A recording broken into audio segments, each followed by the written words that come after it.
And the special feature is that we will be doing the official E3 presentation tier list on behalf of the ESA and Jeff Keighley. So they gave me an email, and then I got onto the phone with Jeff, like great guy, Canadian, very similar to Australian. So, he's a very understanding guy, and did he apologize a lot? Loves the podcast, really into it. And he thought, well, hey, why don't you guys rate everything? He can't because he does Summer Games Fest and he's at odds with the ESA, and they're looking for a neutral party. And they thought, well, we just want to find a small little channel, small little podcast that can be independent.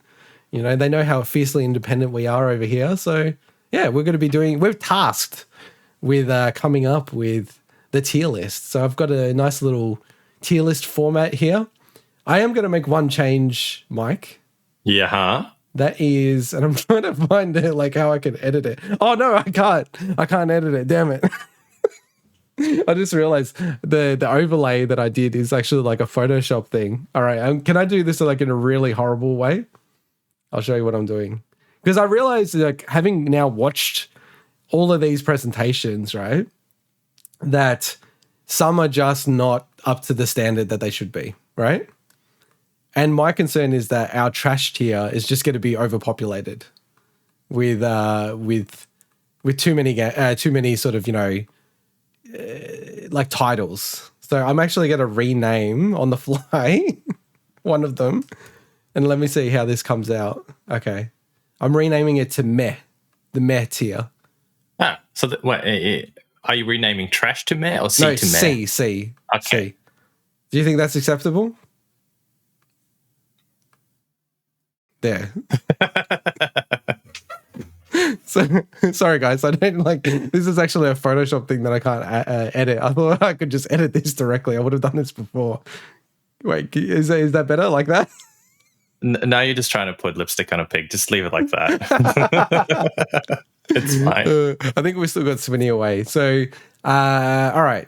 I think we'll leave the real top ones. Or do you want to try to do the mid-tier ones? Because I think the funny ones are like the meh and the trash, and then the S tier and like high A tier. Some of the ones that we think maybe just like A and B tier. Like maybe let's start with them. And how many have you watched? About half of them probably. Okay. And then the rest I kind of just got pieces from and trailers from. So it's hard to really, for me to judge all of them properly. Well, we'll like also get Swinny to have some input, but yeah, I think like, and I'm not a hater, but I always like talk down to like Devolver's style because I just find it like it's trying to take the piss of things. But to me, that format, I just take the piss of it. It's just like tongue-in-cheek styles, just whatever. But overall, I thought the presentation was pretty good. And I initially put Devolver's presentation as like an A tier category. So that's one of them. Keeping it as that. We'll see what Swinny says. Yeah, I'm just dragging these over into some rough order, and then we'll sort of break it down further. I think like the Direct and the Microsoft one, they're going to be pretty high up there. Not to give to me, that's away. an S tier. I just love the stuff. We're not going to do a Swinny and say that Odyssey is the best game and do a tier list off the back of that. I'm back for a little bit. Sorry about that, guys. Right. So I love the Meh tier. Yeah, I had to rename it because it's too many things that are like shit. Awesome. So I was just saying we're going to grab some of the A and B tier, and then we'll go to the better ones when you're back. Cool. Well, now that you're back, do you want to start off with the trash tiers? Yeah, let's do it. I think we all know what's going to be. Well, there's a couple, but I'm just looking. You don't have take two. Okay, so then look, like we're not a political podcast.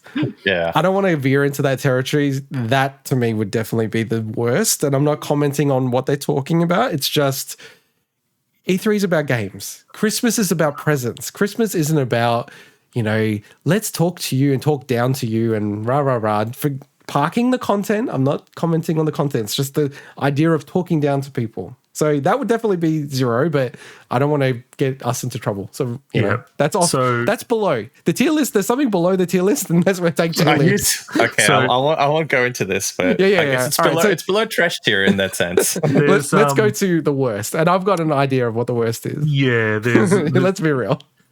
It's actually the last show, pretty much, which is exactly like the slow drag. That's I like how he moves it to the right, assuming there's going to be more trash tiers. Well, but that is to the right is the worst. Yeah, that's the worst. Of the worst. Okay. It can't be beaten. For anybody that didn't catch what Bandai Namco showed off, that's because they didn't show off anything. All they did was just have a bit of a little deep dive into their not Man of Medan, it's their Dark Pictures anthology House of Ashes game, which looks cool for people who love horror games, but it's not the game to have a single showcase for E3, especially or someone as big as Bandai. Especially when you're Bandai Namco with Elden Ring, motherfucker. What are you doing? With Tales of Arise, all these massive games on the horizon, and you don't show any of them. So they're the trash. And it's just like Konami. Konami said we're doing E3, then they said we're not. Right? That's smart. I think that's smart. It's like if you don't think you've got a good enough show, you don't need to show anything. No one's turning around saying, "What's Konami doing?" Oh, like and trashing them. So this was so weird with Bandai Namco. I actually asked Swinny, I'm like, I don't think can you send me a feed? Like, I don't understand what I've watched. Because I've watched this guy and he just talked about a game, like a developer. Like, what was the presentation? And you're like, no, that was the presentation. I'm like, shit, dude, that was horrible. So yeah, that's the worst. That's the worst. I've got an idea of what the next worst would be. Which is? Well, what do you think, Swinny? I kind of think it's got to be Capcom. Yeah, that's exactly what I was thinking. It's because the thing is, right, they showed some stuff about games that people are looking forward to, but they didn't show a single new thing. And even the new announcement they had about Resident Evil Village DLC, they just showed text and talked about it.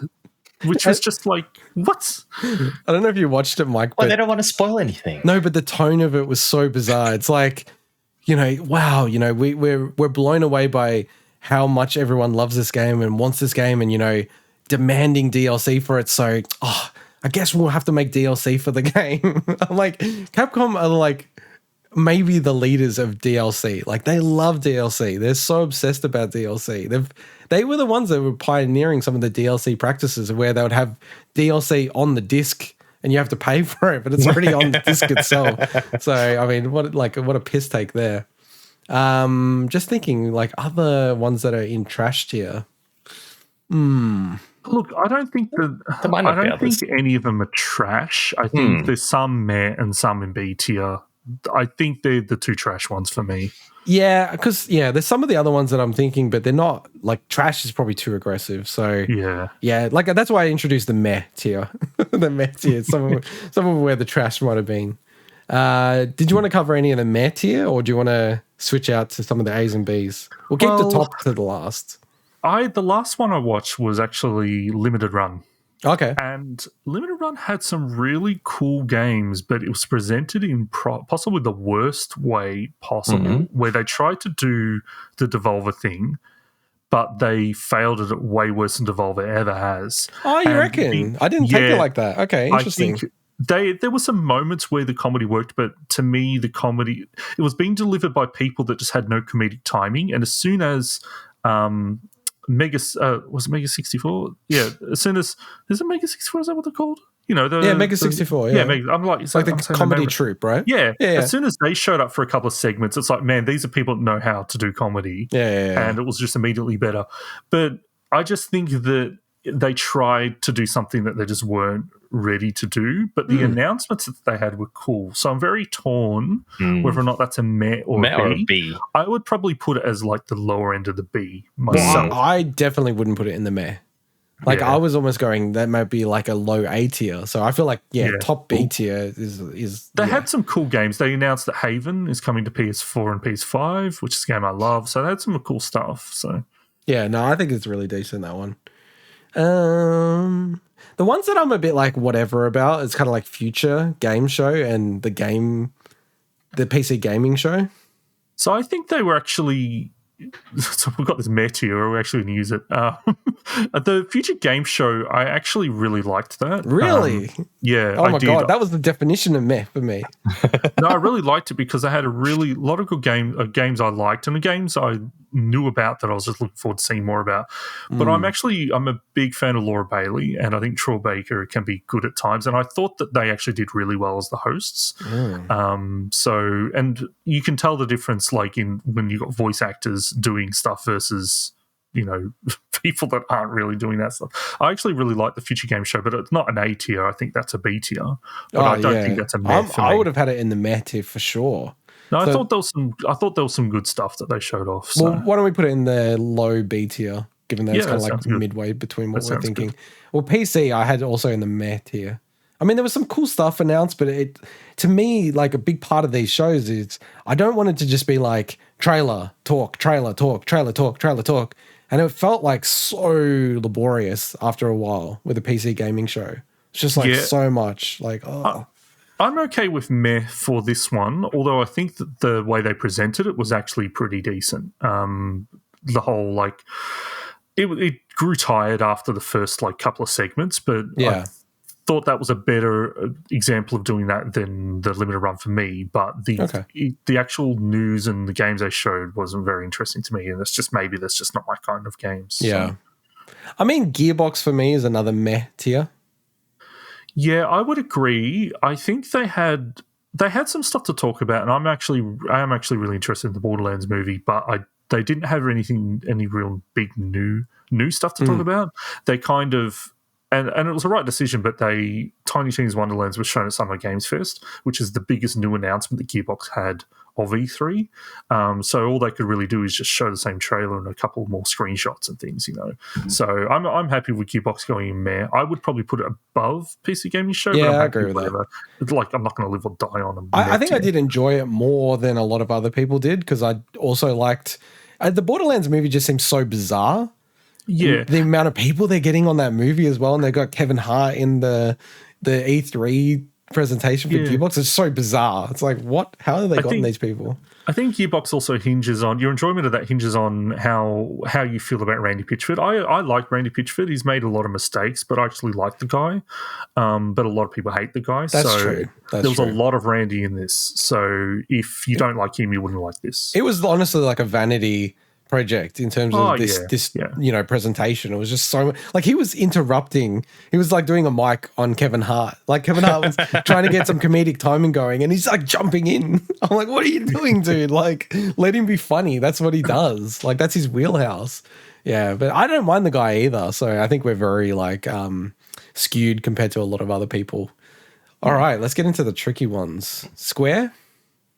Square, there's a lot wrong about what Square did, but they had Guardians of the Galaxy, which was a really cool new game to show off. They just probably showed off a bit too much. way too much. And the style of how they did it. The final person remaster. Speaking of style, by the way, I like the style of the actual presentation, though. It felt the transition and stuff. Yeah, it was cool. Yeah. It was really cool. So this is, they started that when they did the Square Enix Presents that we covered a few months ago, and I really like it as well. It's very Persona-esque. Well, that's what I thought. I thought it was for Persona. That's where it started, and they've just kept that style. Cool. They don't have anything to do with Persona, so. Oh. That's Sega and Atlas. So. Oh, yeah, you're right. Yeah, what the hell is it? Looks so much like Persona. Like, it's crazy. Anyway, sorry. Yeah, so they not only had the horrible trailer for Stranger in Paradise and the weird remaster thing, which wasn't a bad trailer, but they just there was just some weird stuff that they showed off, and they also didn't show off stuff that people really, really wanted to see. They really wanted to hear about Final Fantasy 16 or potentially the development update on Final Fantasy 7 Remake Part 2. I think there's just some. When we talk about disappointments, it's not my big disappointment, but I can understand why. They've got the biggest things they have in the pipeline they didn't talk about, basically. Yeah. So I would put this in the B tier myself. That was a B for me, yeah. Oh, really? Okay. And I watched it live as well. I think this is high A tier. So low A then? Are you low A, compromise? No, I'll probably go high B. Oh, sorry, I meant high B. High B. Now it's high B for me. Top B. By the way, I must have missed why Devolver is sitting in the A tier right now. Oh, it was when you were away, so don't you talk bad. No, I just I like to change. Sorry. So we'll cover Devolver next. So I just felt like I'm not a fan of the style, like that tongue-in-cheek, sarcastic, because I think it's so tropey now, like in terms of what they do with that stuff, the fourth wall stuff. It's become a trope itself. But I did like the presentation. I watched the whole thing. I thought it was really good. It's more the announcements which were really weak. So I think it could get bumped down to B quite easily. To me, it's a B tier. To me, the way they presented it was the worst example of what Devolver have done. I've liked stuff in the past. I didn't like this. Interesting. But they went all out, as in the way they did it, and it was like watching a film. Yeah. Sort of thing. I think a lot of effort went into that. I'm happy for high B or low A, either one of those. Well, maybe before, like maybe between Square and Limited Run, you reckon? That sounds good to me, yeah. Mike? Yeah, probably. I'd personally probably put it as a high B because I wasn't super excited about the titles they announced. That's probably why I put it between like Square, because I think the way Square presented it looked awesome, and then Guardians was big. It's just like too long. I forget the name of it, but that black and white like samurai game they showed off looked really cool. I'm going to put it in between. It sounds like we're kind of like all around probably that in between, mark. All right, now we're getting into the bee's knees. Looking at this list, shame on you, Capcom and Bandai Namco. I know, it's so bad. That was serious trash. And it was Take-Two awesome. has entered the chat. I didn't watch them live, but it was awesome to watch the chat like in replay, because it's cool how you can do that. And just like the sentiment is bombing in those presentations. The Bandai Namco was the worst. I was like, what? Is that really it? Anyway. All right. Do you want to do Ubisoft? Yeah. I think Ubisoft is definitely A tier. Yeah, definitely. I think A tier for sure. Probably the lower A tier out of the remaining ones. But it might be the high A tier if there's no other in the A tier. Well, yeah, because the other ones could be S tier. Yeah. No, I'm on the same page as that. I think the Mario plus Rabbids revelation, like Avatar, I know that we're not necessarily the biggest fans of it, but that was like, I didn't know that was coming. Like, I thought it was a pretty damn good presentation. But just, you think about it, like they had the much improved look at Rise Republic. I went back and I watched someone else watching, because I'm just weird like that, the Ubisoft one again. And because you're a Ubisoft fan, you're a shill. No, well, I've done it to a lot of the presentations. It also helps me absorb the news in a second time, but a different way. Yeah, it's true. The Rainbow Six Extraction gameplay, I kind of like zoned out the first time I watched that because it was really early in the morning. It was really early in the morning, and this time I was watching, I was much more, awake, and that actually looks pretty neat. So it does, yeah. Well, I was intrigued because there's sort of people positioning it as more like a single player like Rainbow Six Siege style game. Well, it's not single player; it's like 3-player. Oh yeah, but you can play it single player. Yeah. And I'm like, oh, that kind of like intrigues me because I do want to play Siege, but now I'm being stubborn that I'm just waiting for it to go free to play. I was hoping they were going to announce that in this. It should be a free to play game given the crazy DLCs in that. Yeah, and then Rocket League and everything else has gone free to play. All right, Summer Games Fest. Yeah, Summer Games Fest. I really enjoyed it. It was just way too long. And there's also some announcements I just don't care about in there. But they also had Elden Ring, that's huge. And I think the big knock on it for me, because, the music, all this kind of stuff doesn't appeal to me at all, but I get other people like it. It's just some of the announcements were just so flat. Like, why is this in here? It's like, how much are you getting paid, Jeff, to put this in here? Like, what the hell? Yeah. Do you reckon high A tier? I would put this high A. High A. They had a lot of really cool announcements though, so I just don't think it can be S because it was sort of like, personally, there's just some stuff in there that were just like, oh, this is so like lame. Like mixed bag, yeah. They didn't. It was a bit of quantity over some quality, I think. And without beating the punch, like we both know, we all know, the three of us, that Microsoft and Nintendo would be S tier. Does everyone agree? Totally. Yeah. Yeah. Now this is the hard thing. Which one's first? And don't forget, boys, this is the official. I'm voting for official determination. Microsoft personally. Really? Ooh. I just think there are more things there that I go, yep, I will play that. I will play that. I will play that. I will play that. And they're all on Game Pass. Sick. Not all, but most, on Game Pass. Most, yeah. All the ones that I was really excited for, I think, were on Game Pass. And I like the Nintendo one, but it also it felt a lot more expected.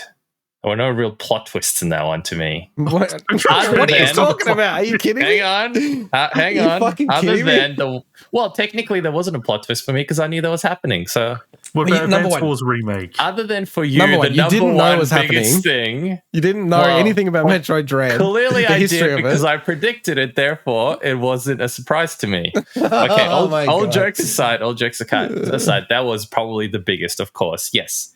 But everything else kind of felt like, okay, cool. All right. Yeah, we know we're going to be able to see some gameplay footage of the new sequel to Breath of the Wild. And I as a result, look, awesome. Definitely S tier. I just think I got way more excited seeing some of the Microsoft stuff. So that's just me. I don't know. How do you guys feel about it?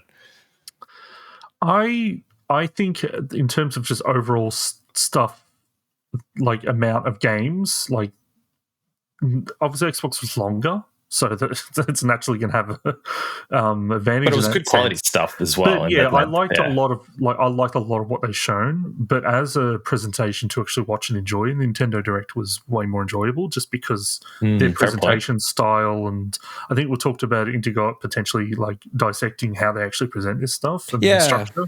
Yeah. Just the and obviously I'm a huge Smash fan, and I'm also a huge Tekken fan. So the opening announcement of Kazuya was just like, oh, this is awesome.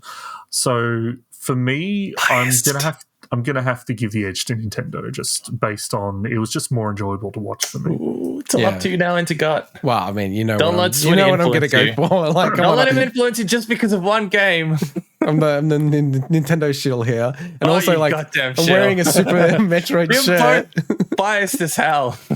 No, look, like the thing for me is that this is about the presentation. It's not just the announcements, right? And I, just like I do with work actually, like when you do things online and you're absorbing things online and you're sitting at a computer or anything like that, you just have to be punchier than if you were on stage.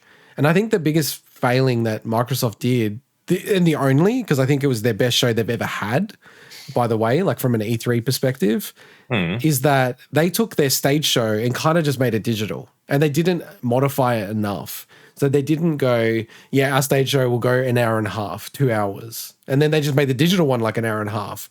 I think they could have easily like actually compressed it and taken out a bunch of the announcements and it would have been way punchier.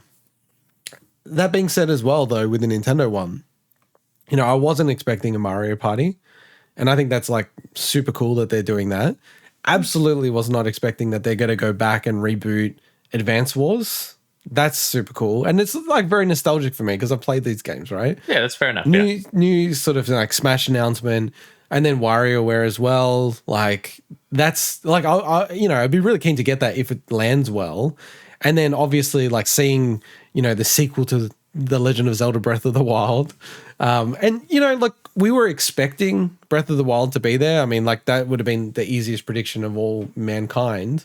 Yeah. Very disappointing for me that it was going to be 2022 or aim for 2022, which is like so scary to me. Which is why this is not an S. I mean, it's obviously not as good as the Xbox One. Yeah. Too much disappointment in this. Oh, no. Sorry, go finish your line of thought. No, I was just saying that, they're seeing the sky traversal and everything like that. It's like, I never expected that they'll going to the sky in that game. And then finally, and there's Mario plus Rabbids. That kind of doesn't count because that was Ubisoft. But, obviously Metroid Dread, that's the biggest announcement of everything that's happened so far for me. Yeah, I'll give you that. That was just insane to see that. Like in the way that they brought that back. You shields. To me, the knock against Xbox as well is, while I don't, like, I think it looks interesting, the one last thing of Redfall is very telling. We didn't even cover that because we weren't super interested in it. So that, to me, that just makes... What are you doing, Mike? He's not aligning it properly. So I'm listening. I'm just trying to tell him it's not aligned properly. What, the Nintendo one or what? Anyway. The Xbox one. Move it up a bit. All right, you're right. So the fact that we didn't even talk about Redfall, to me, tells me that it felt flat at the end. That was a bad one last thing. Yeah. That didn't appeal to me at all. A lot of other people like that, though, to be fair. So. I was interested to see gameplay, but yeah, I think that is a mark against it. So I like this tier list. It looks all. Yeah, I think this actually looks pretty good. This is pretty decent. Our easiest tier list ever. And this is the official E3 tier list for everyone. You can't come at us because they gave us the power to do the official tier list. No one's thought of this idea, so we'll publish it. And there you go. And direct all criticism to Swinny, as he normally gets with tier lists. No honesty on this list. All right. Do we want to wrap it up and go to the final segment, which Let's is... do it.